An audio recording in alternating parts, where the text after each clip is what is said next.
We're now going to start a brand new topic, and that's the topic of using trig identities.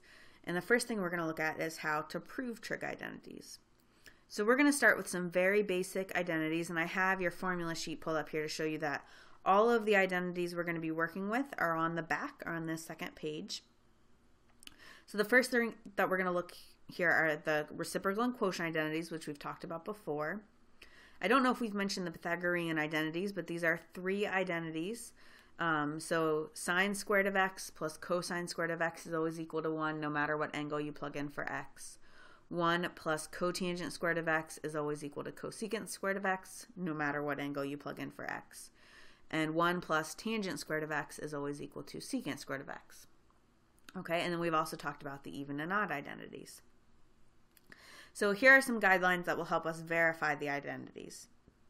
So the first one says work each side of the equation independently of the other side. So what this means is you can't add or subtract the same thing from both sides. You can't multiply both sides by anything. The second bullet tells us that we're going to start with the more complicated side and transform it step by step to look exactly like the other side. So you're going to start with one side, you'll put equals, and you'll do one step using the identities.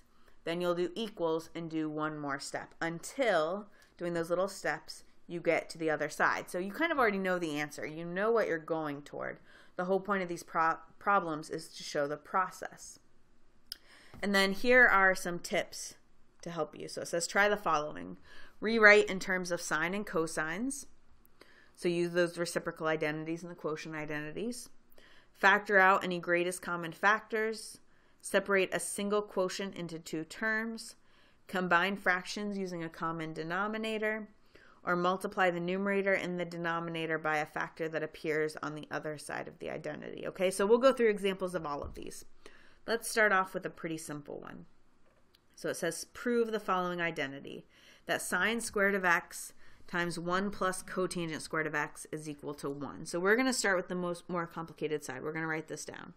Sine squared of x times 1 plus cotangent squared of x.